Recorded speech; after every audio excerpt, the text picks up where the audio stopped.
Hello and thank you for visiting this channel. My name is Janet. I'm working through the King James's Bible. Today I'm in the book of Samuel, the second book, and I'm starting with the very first chapters 1, 2 and 3 today. So I will be giving a summary of each chapter, and if you're interested to hear what these are, then hold on because here we go.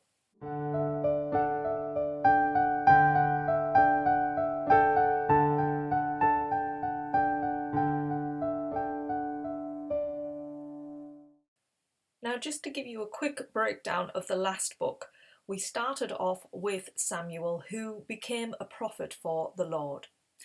Then he passed away, and the story was starting to unravel as he was alive between King Saul. They made a king, that was King Saul, and he then ended up with a servant who was a glorious fighter because he overcame the huge Goliath, who was a Philistine, and he was there waging war on the Israelites. David came to the rescue, and he was only small, and he used stones to kill this giant. Now his success became great amongst the Israelite people, and King Saul became very jealous of him. So they had this battle going on constantly, toing and froing. He was trying to kill him, and David became a fugitive, running away. And he ends up living in the land of the Philistines to escape Saul constantly wanting to kill him. Now we start chapter 1 with David coming back to his city. He's back there and he's brought all of his belongings back because the city was raided by the Amalekites. They took their wives, their livestock, everything that they owned. They waged war on them. David and his men got their things back because they tuned in to the Lord, followed his guidance, and now they are back. As we start chapter 1, they are back, happy and starting on the up. Things are looking up, really, you would think. But after a few days, they see a man approaching, and he is a Amalekite, and he is dishevelled, his clothes are torn, he has dirt on his head, and he comes and he bows his head towards David, and he tells him what's happened in the battle with the Philistines and the Israelites that left off in the first book of Samuel, where King Saul was killed along with his 3 sons. Now the story was that during that battle, King Saul had asked his armor bearer to kill him because he was wounded, he had been hit by the archers of the Philistines, and he didn't want any of them to kill him. So he asked for his armor bearer, kill me, but he wouldn't do it because he was afraid. He's anointed king. He didn't want to do it, so Saul ended up taking his own life. Now this Amalekite comes to David telling him a slightly different story of what happened during the battle. He says that he came up to him, he saw Saul wounded, and that Saul actually asked him to kill him, which he did. So he's trying to make out to David that he's a hero. He killed their king, and he brings with him the crown of Saul and a bracelet. Now, upon hearing all of this news, David is just devastated because he had such a good relationship with his son Jonathan. They were almost like brothers, they make covenants together. And even with Saul, even though he had got jealous and he tried to kill him several times, well, 2 times, he still had this compassion for him, and he was like anointed. God had anointed him king, and David had great respect for that and always respected that. That's why he didn't kill him when he had these 2 chances. So he grieves and he fasts that evening. He doesn't eat. And then he comes back and he gets one of his men to kill the Amalekite who came with the news, which must have been a shock to him because he thought David was going to make him a hero. But instead, David saw him as killing an anointed king, and he'd confessed to actually doing it. So one of his men kills the Amalekite, and basically David said, the blood is on your own head for doing this. So this ends this man's life. And David then and his people go on to lament the loss of King Saul, of Jonathan. He writes a song and he puts it in this book of Jazer, which is a Hebrew book of poems. And they grieve deeply for Jonathan, for King Saul, and especially for the people of Israel. They have really had a descent and they've lost their land. And this closes our first chapter, chapter 1. Now in chapter 2, David is starting to move. He's listening to the Lord again, and the Lord's guidance is for him to go to Judah, which is part of the Israelite land. So he's leaving his Philistine land now that the king of the Israelites is dead. And he goes towards the city of Hebron. That's where he is guided. And there he learns about the men who actually got the bodies of King Saul and his sons, because obviously remember they were taken by the Philistines and they were put up and humiliated, whereas the men of this area decided to go out, very brave of them, get the bodies back, burn them and bury them. So they tell David about this, and David blesses them for doing such a courageous act. And it's here in the city of Hebron that the men anoint David king. He becomes king of Judah. Now, meanwhile, in the rest of the Israelite land, remember we have 12 tribes in total. So now David has become the king of the Judah tribe. So we have 11 other tribes. And we have the chief commander, Abner, who was chief commander to Saul, and he decides to make king one of Saul's sons, who is called Ishboshtha. So he becomes ruler over the other 11 Israelite tribes, and he rules, it says, for 2 years. He's only 40 years old. Now the Judah tribe, they follow King David for 7.5 years. Now one day on travelling to Gibeon, King Ishboshtha and his sideman Abner and their men meet with David at a pool, like on either side. So on the other side of this pool is David and his sidekick Joab and their men, and they decide to have this kind of duel, this battle between the younger men. So they select 12 men from each side and they both go into this fight.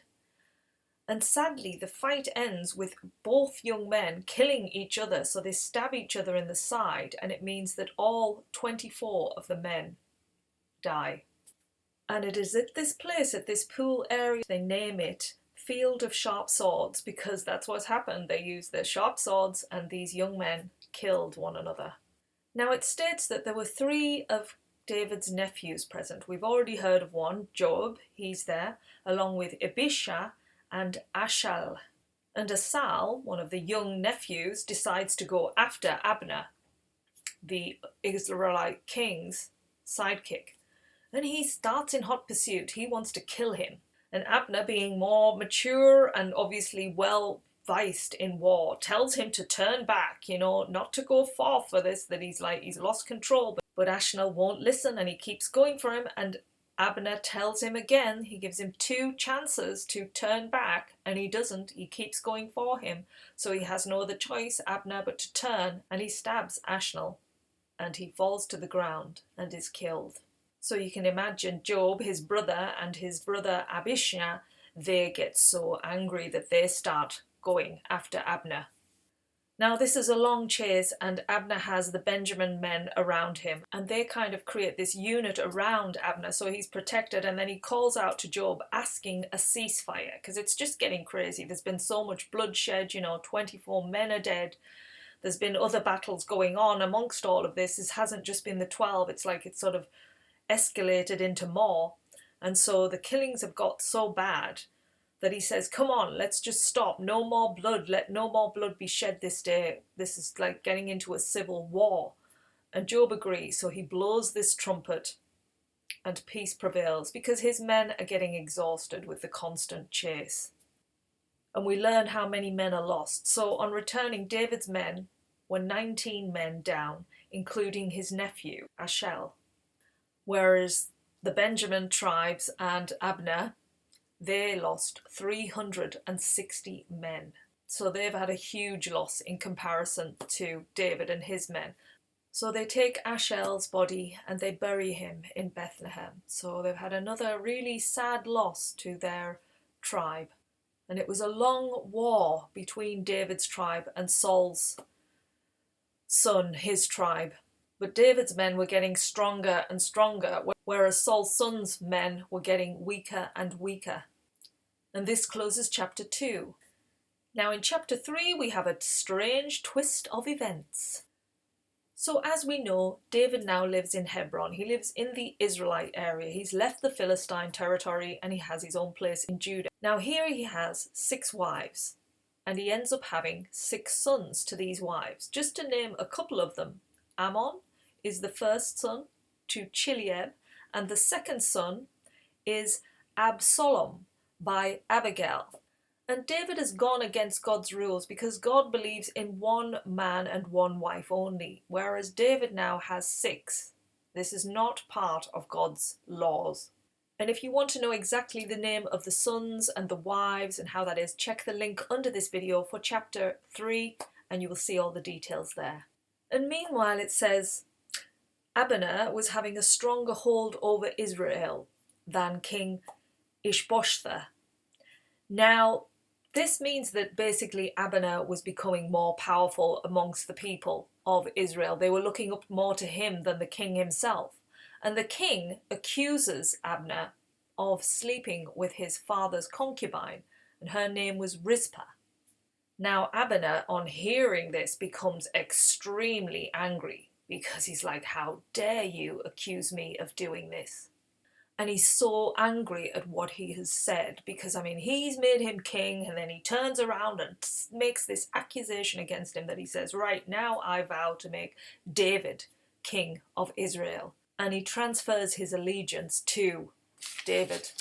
Now Ishboshtha is afraid of Abner. Obviously he's so much stronger than him and now he's made him enraged. So he decides he doesn't want to speak to him again and he just keeps out of his way. Now Abner, who becomes very action orientated, he sends messengers to David to let him know he wants to make a covenant with him to deliver him into becoming the king of Israel.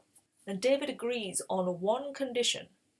David wants back his wife, Michal, who was his first wife, and because Saul had made him flee the area because of his jealousy, he wanted to kill him, so he'd left his wife there. He now wants her back. But the thing is, Michal is with another man now. Saul had passed her over to another man, but King Ishboshtha decides, okay, and lets her go to David. So she goes and her husband goes fleeing after her, but Abner says, no, stop, you're not going, and he sends him back. It's quite sad really for her husband, you know, he obviously must have loved her, and having to let her go to David, who already has 6 wives, but she goes to him as the king had requested. Now Abner obviously has got powerful influence over the Israelite people, and he's telling them, you know, that you've wanted David to be your king because they've seen him kill Goliath, they've seen the strength in him. And he's saying, now is the time to make this happen. And he tells David of the plans, what he's done.